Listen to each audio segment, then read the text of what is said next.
Good morning, good afternoon, or good evening, whatever time it is, wherever in the world it is that you are. Welcome once more to another live stream of Alexandra Mayer's live, page by page reading and commentary of the modern English version of the Bible.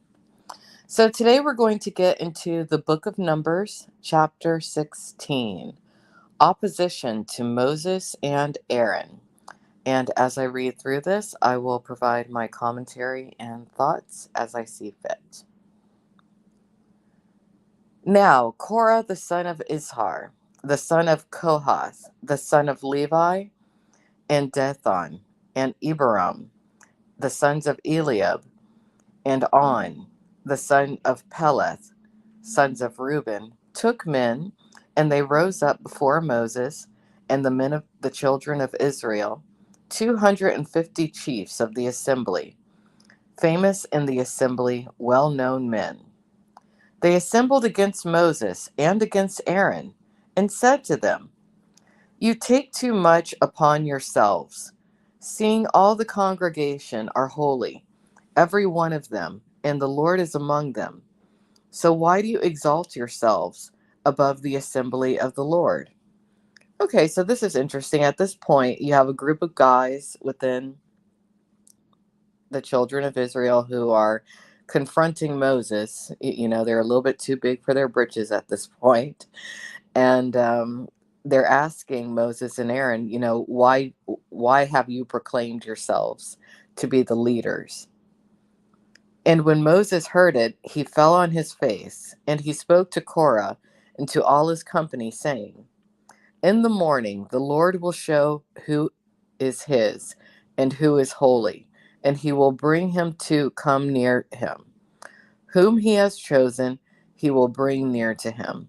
Do this: take censers, Korah and all his company, put fire in them, and put incense in them before the Lord tomorrow. And it will be that the man whom the Lord chooses, he will be holy.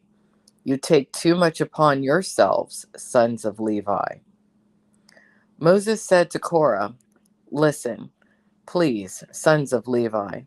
Does it seem a small thing to you that God of Israel has separated you from the assembly of Israel to bring you near to himself, to do the service of the tabernacle of the Lord, and to stand before the assembly to minister to them?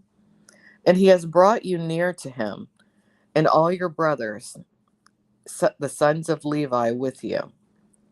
And you also seek the priesthood? Therefore, both you and your company are gathered together against the Lord. And who is Aaron that you murmur against him? And Moses sent for Dathan and Abiram, the sons of Eliab, who said, We will not come up. Is it a small thing that you have brought us? Is it a small thing that you have brought us up out of a land that flows with milk and honey to kill us in the wilderness, because you make yourself a prince over us? Moreover, you have not brought us into a land that flows with milk and honey, nor given us inheritance of fields and vineyards. Will you put out the eyes of these men? We will not come up. Okay, so this is an interesting passage because this is where it's pretty much made known that the reason that these men who are opposing Moses and Aaron are upset is because they have been walking around for a while and haven't exactly reached a land that's parallel to where they left from. Now, keep in mind that since around the book of Numbers 11, the people of Israel who Moses led out of slavery have been extensively complaining. And time again, the Lord has, had to kind of put them in check and say, look, I'm going to do a little miracle here. I might have to kill off some of you in order to keep you quiet and keep you in line, but we will get to our destination. But the people are upset. They're upset, so they're starting to rebel.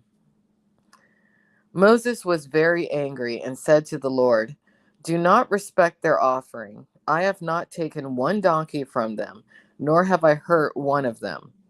Moses said to Korah, You and all your company be before the Lord, you and them and Aaron tomorrow. Let each man take his censer and put incense in it, and each of you bring his censer before the Lord, 250 censers. Also, you and Aaron shall each bring his censer. Every man took his censer and put fire in it and laid incense on it, and stood at the door of the tent of meeting with Moses and Aaron. Korah gathered all the assembly against them to the door of the tent of meeting, and the glory of the Lord appeared to all the assembly. The Lord spoke to Moses and Aaron, saying, Separate yourselves from among this assembly, that I may consume them in a moment. They fell on their faces and said, O God, the God of spirits of all flesh, will one man sin, and you will be angry with all the assembly? And the Lord spoke to Moses, saying, Speak to the assembly, saying, Get up from around the tents of Korah, Dathan, and Abiram. Moses rose up and went to Dathan and Abiram, and the elders of Israel followed him. He spoke to the assembly, saying, Depart now from the tents of these wicked men, and touch nothing of theirs, lest you be swept away for all their sins. So they got up from the tents of Korah, Dathan, and Abiram on every side, and Dathan and Abiram came out and stood in the opening of their tents, and their wives and their sons and their children. Moses said, By this you will know that the Lord has sent me to do all these works, because I have not done them of my own mind. If these men die in the common death of all men, or if they are visited after the visitation of all men, then the Lord has not sent me. But if the Lord makes a new thing, and the earth opens its mouth and swallows them, with all that belongs to them, and they go down alive into the pit, then you will know that these men have despised the Lord. So it was, when he finished speaking all these words, that the ground was under them split open. Woo! That's interesting. That would have been quite the sight to behold. Moses is basically, he just said, he's like, look, I'm going to go ahead and show you once more that God's real. And if these guys who are opposing me are, just in what they're saying and what they're doing, then they're going to be fine. But if not, they're going to go to hell. And that's what happened. The ground split wide open, swallowed them up. So it goes to show, don't oppose God. So let me get back to where we were. So it was when he finished speaking all these words that the ground that was under them split open, and the earth opened its mouth and swallowed them and their houses, and all the men that belonged to Korah and all their goods. And they and all that belonged to them went down alive into the pit, and the earth closed on them, and they perished from among the assembly. So that was the end of them. All Israel that was around them fled at their cry, because they said, The earth will swallow us also. It might. A fire went out from the Lord and consumed the 250 men that offered incense. The Lord spoke to Moses, saying, Tell Eleazar, the son of Aaron, the priest, to take up the censers out of the blaze, for they are holy. Then scatter the fire far and wide. As for the censers of these men who have sinned at the cost of their own lives, make them into hammered plates as a covering for the altar, for they presented them before the Lord, and they are holy. They shall be assigned to the children of Israel. Okay, so they're going to repurpose those censers. So Eleazar, the priest, took the bronze censers, which those were burned had offered, and they were hammered out as a covering on the altar to be a memorial to the children of Israel, that no outsider who is not a descendant of Aaron shall approach to offer incense before the Lord, that he might not become like Korah and his company, as the Lord has said to him through Moses. Once again, God taught these people a lesson. had to basically create an earthquake, manifest a chasm in the earth to open up and swallow these people. And sometimes that's how it goes. You know, sometimes when you're trying to lead a group to victory, if you have some parties within the group who are resistant to doing the right thing, you just gotta weed them out. And that's what God did in this situation. All right, so now we're going to go into this section of the book of Numbers, chapter 16.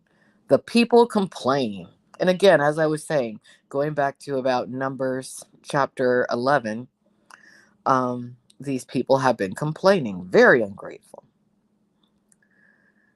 But the next day, all the assembly of the children of Israel murmured against Moses and against Aaron, saying, "You have killed the people of the Lord." Well, they weren't exactly of the Lord. They were going against the Lord's word. Some of these people are not very bright. When the assembly was gathered against Moses and Aaron, they looked toward the tent of meeting. The cloud covered it, and the glory of the Lord appeared. Moses and Aaron went before the tent of meeting, and the Lord spoke to Moses, saying, "Get up from among this assembly, that I may destroy them in a moment." God's just not having it at this point. God's not having it because he's doing so much for these people, and the level of lack of gratitude is astounding. And they fell on their faces. Moses said to Aaron, "Take a censer and put fire in it from off the altar, and put in incense, and go quickly to the assembly and make an atonement for them, because wrath has gone out from the Lord. The plague has begun." Aaron took it as Moses commanded and ran into the midst of the assembly, where the plague had begun among the people. He put in incense and made an atonement for the people. He stood between the dead and the living, and the plague was stopped. Now, those who died in the plague were 14,700, besides those who died concerning the thing of Korah. Aaron returned to Moses to the door of the tent of meeting, and the plague was stopped. Interesting. And hello, Gary. Thank you very much. All right. Well, that's it for today. Tomorrow, or the next time I have time, we will go into the book of Numbers, chapter 17. But the book of Numbers is starting to get exciting. This reading today, I didn't know this particular Bible story about the earth opening up, which was basically more proof to these people. Don't oppose God and what he's set forth for these people to do. And I think that's a lesson for all of us in our lives. God does not expect us to be perfect, but I think most of us, for the most part, embody a level of common sense. I think most of us who are Christians understand the fundamentals of the Bible. And you do need to at least try to live according to the fundamentals of the Bible. I think that's important, especially in these times. And when you encounter people who don't, or who might not even believe in any sort of higher power, or might not adhere to any faith. Actually, that's, in my opinion, one of the most dangerous sorts of people is the person who does not believe in anything. The person who does not believe that there's any sort of higher power. The person who doesn't adhere to any form of religion. That to me is the most dangerous sort of person. And I do not advise that those of you out there who are Christians allow such people into your life. Not a good idea. I speak from experience on that. So have a great day. Take care of yourself so that you can take care of those who are dependent upon you and who need your help. Love yourself. Realize that God loves you. believe in Jesus Christ, understand that Jesus went through a whole lot. And even when they thought they got him, they didn't. He made a super comeback. And to this day, we haven't stopped talking about him, have we? Goes to show. So have a great day. Bye-bye. Once more, I'm Alexandra Mayers of Alexandra Mayers Live.